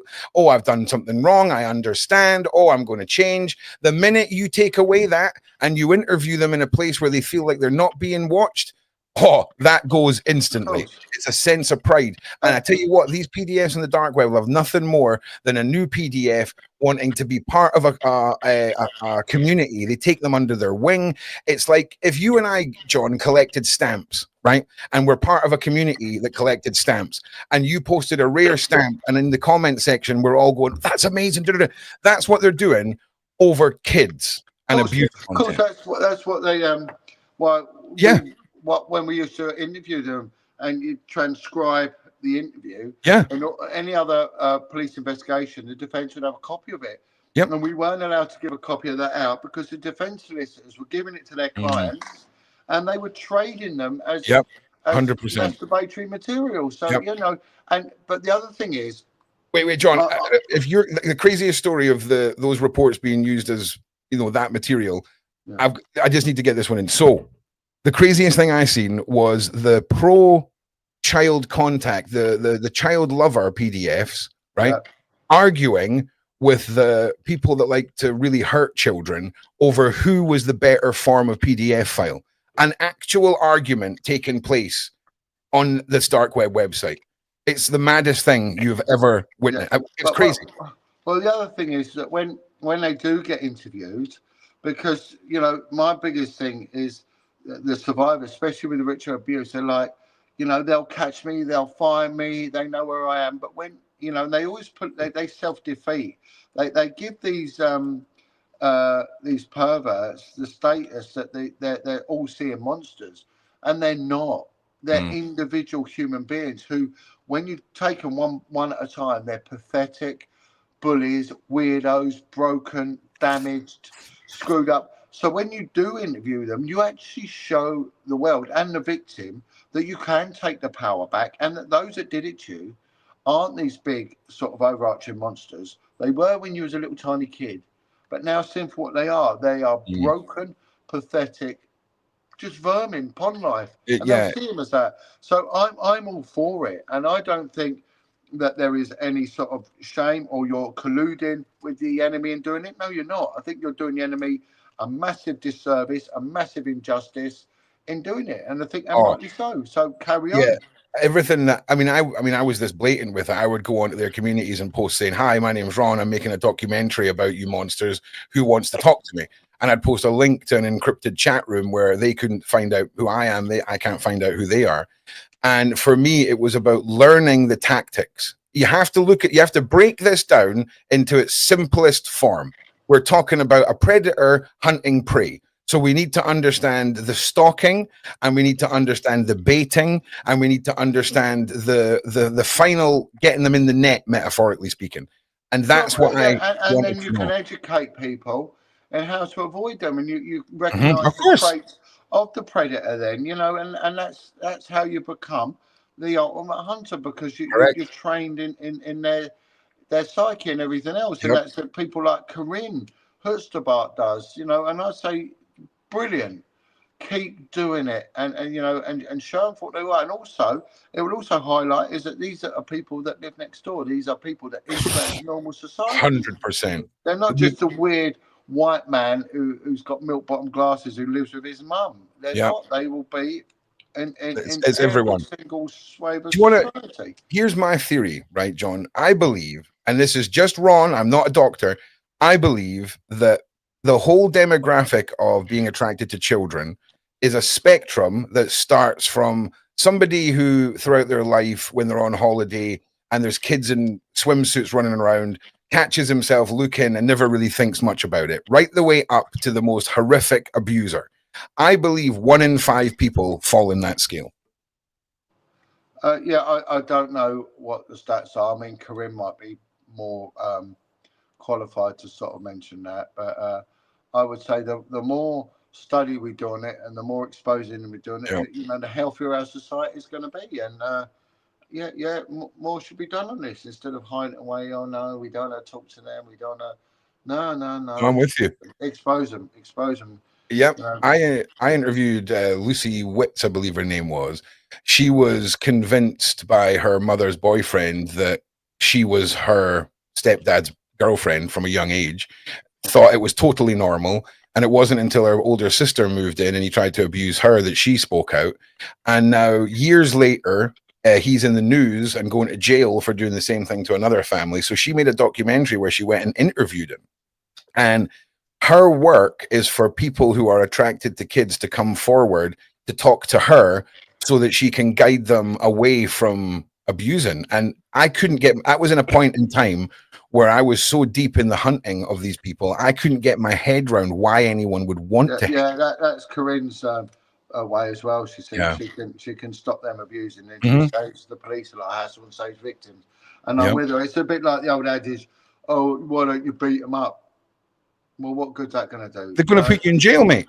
They'll put you right in jail. Yeah, exactly. I mean, listen, I'm not being funny. There's a reason they shouldn't be beaten up. Of course they should, but I mean, when you're part of that investigative chain, you can't do that. That's not what you're about, So, that's why I done everything online. I couldn't be one of those people that catches them in the street, because the minute one of them tried to give me an excuse, the cameras would be off.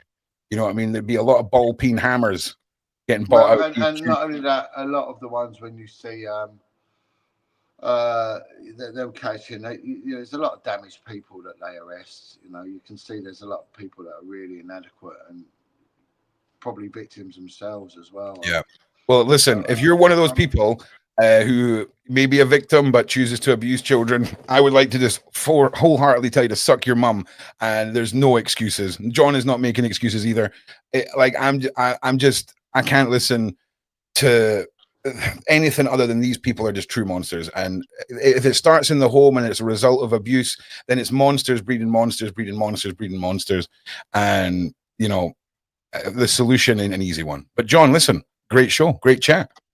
Yeah, brilliant. Thanks. Thanks. And I just want to use your platform to give a big shout out to anyone who's a victim of the SEX exploitation as a child. Yeah. In London, brilliant. Please get in touch with me at John Wedger, JON Wedger Foundation at gmail.com, but only if you're prepared to speak out. I can't have those that don't want to speak out. No, not for me, not now. Now is the time to speak out. We should not be frightened. We should not be frightened of these child abusers. No way should we be frightened of them. And I'll be honest with you, I understand people being frightened. You've got to understand the magnitude of talking to John. John's voice is so large in a project like this that it's the more people who know, the safer you become in a situation in some sense, right? Yeah, of course it is. Of course, and then, I've got, if you're frightened and you want to speak, I've got people that can chaperone you. I've got some very, very tough men that are there to help chaperone people who are speaking out. So if you do get, firstly, there's a police, and the police should, be called. But, if someone wants to push their chest out and they want to do it to people that are helping to speak out, then we've got others that can counteract that and quite happily do that if that's what their game is. But hopefully it wouldn't come to that. John, are you baptized in a secret badass Christian army? Is that what's happening? That's exactly what's happening. That's what's happening. Oh, Netflix! Somebody needs to call Netflix, okay? Because the adaptation of your life is going to be so wild, right? I can't wait for it. That is so badass. We had 2 world champions at church on heavyweight world champions at church on Sunday. The grin on my face is crazy right now. Yeah. I just want to say, you've made this happen, PDFs. You've made who both hate those who hurt children.